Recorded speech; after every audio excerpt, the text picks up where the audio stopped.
Matul seduta quddiem l-imħallef Neville Camilleri, ġie skedat il-ġuri ta' Rodrik Kassar ta' 44 sena li fit-22 ta' Novembru 2022 ġie mixli li qattel lil martu Bernice Kassar b'tiri ta' arma tan-nar fil-limiti taż-żona industrijali ta' Kordin.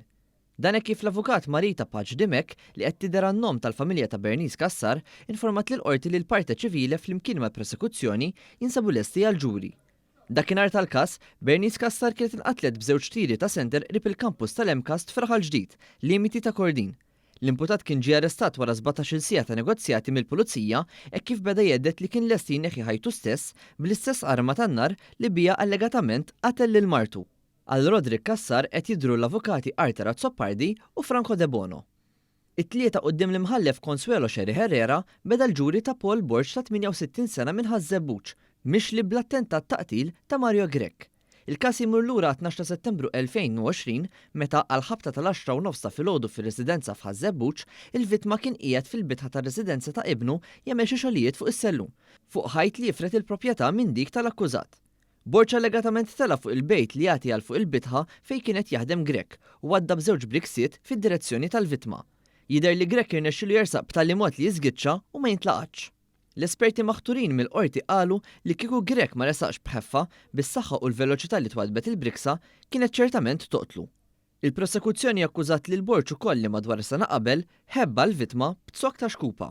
Grech sofra diversi ġrieħi f'moħħu u meta kien mal-art, martu u qibel l-akkużat allegatament komplew jisabtuh bil-pon u bis-sieq. B'kollox, l-imputat qed jiffaċċja 5 kapi ta' akkużi fosthom l-attentat ta' omiċidju ta' Grech kif ukoll li attakka u rreżista l-ordnijiet tal-uffiċjali tal-pulizija.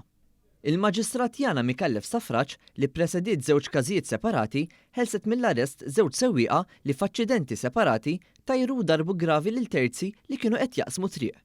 L-ewwel aċċident li seħħ fl-10 ta' Settembru 2021 fit-triq il-ferrovija f'Santa Venera, John Borġ ta' 64 sena kien ġie mixli li darab gravi lil raġel li kienet jaqsam minħabba li kienet jisuq b'mod traskurat.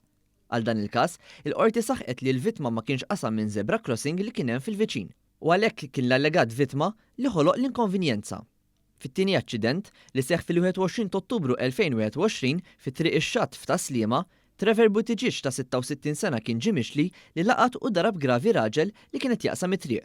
Il-qorti rat li l-vittma kien ma' persuna oħra fuq Central Strip u li dan xedt li ma qasamx għax dan induna li ma kien se jilħaq jasal san-naħa l-oħra ta' triq. Il-qorti għaldaqstant żiedet li l-vittma ma kienx uża żebra crossing jew il-Pelican Lights u qasam minn bejn l-arbuxelli u kien għalhekk li l-qorti qattet is-sentenza li l-aċċident kien tort il-vittma.